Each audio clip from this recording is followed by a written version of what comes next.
Breaking చూస్తున్నాం. హైదరాబాద్ రాజేంద్ర నగర్ లో drugs పట్టుబడ్డాయి. Sun city వద్ద డ్రగ్స్ విక్రయిస్తుండగా ఓ యువకుణ్ణి రెడ్ హ్యాండెడ్ గా పట్టుకున్నారు శంషాబాద్ ఎక్సైజ్ పోలీసులు. వారి వద్ద నుంచి 270 గ్రాముల MDMA డ్రగ్స్ స్వాధీనం చేసుకున్నారు. ఓ ఈవెంట్ మేనేజర్ కు డ్రగ్స్ అమ్ముతుండగా వారిని అరెస్ట్ చేశారు పోలీసులు. అరెస్ట్ అయిన వారు మహారాష్ట్ర, మధ్యప్రదేశ్ కు చెందిన వారుగా గుర్తించారు. వారిపై NDPS యాక్ట్ కింద కేసు నమోదు చేసి దర్యాప్తు చేస్తున్నారు.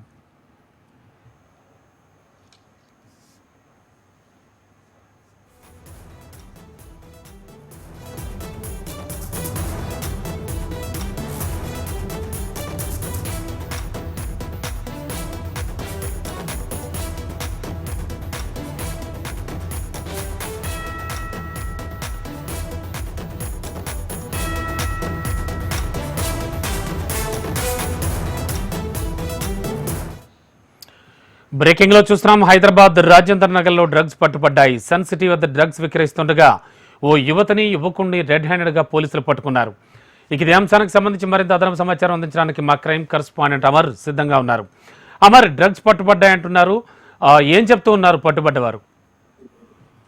రమణబాబు, తెలంగాణలో డ్రగ్స్ రహిత తెలంగాణగా తీర్చేందుకు ఇప్పటికే పోలీసులు రంగం సిద్ధం చేశారు. ఒకవైపు నార్కోటిక్ చేంజ్, మరోవైపు ఎక్సైజ్ పోలీసులు సంయుక్తంగా చేసేవారు కావచ్చు, క్రయ విక్రయాలకు సంబంధించి వారిపై దృష్టి సారించారు. అయితే రంగారెడ్డి జిల్లా రాజేంద్రలో డ్రగ్స్ పై ఇప్పటికే పోలీసులకు పక్కా సమాచారంతో దాడులు నిర్వహించారు. సన్ సిటీ వద్ద 270 MDMA గ్రాముల డ్రగ్స్ కూడా ఎక్సైజ్ అధికారులు సీజ్ చేశారు. యువకుడితో పాటు మరొక యువతిని అరెస్ట్ చేశారు. సన్ సిటీ వద్ద డ్రగ్స్ స్టాండర్డ్ గా తెలంగాణ ఎక్సైజ్ పోలీసులకైతే సిక్కారని చెప్పుకోవచ్చు. మహారాష్ట్రతో పాటు మధ్యప్రదేశ్ చెందిన వీళ్ళిద్దరు కూడా అక్కడి నుంచే తీసుకొచ్చి డ్రగ్స్ అమ్మకాలు చేస్తున్నట్టుగా పోలీసులు ఒక ప్రాథమిక నిర్ధారణకైతే వచ్చారు. అయితే ఈవెంట్ కి సంబంధించి మేనేజర్ కు డ్రగ్స్ విక్రయిస్తుండగా రెడ్ హ్యాండ్ గా పట్టుకున్నారు. అయితే NDPS యాక్ట్ కింద కేసు నమోదు చేశారు. ప్రస్తుతం దర్యాప్తు చేస్తున్నామని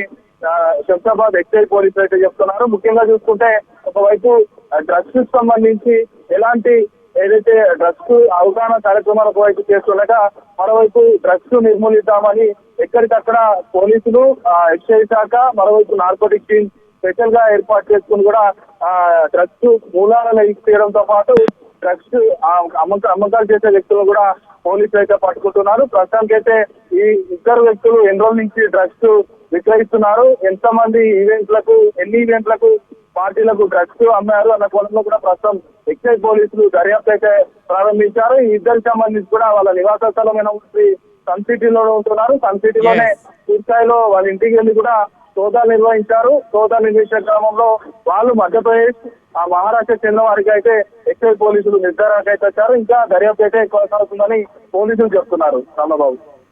థ్యాంక్ యూ.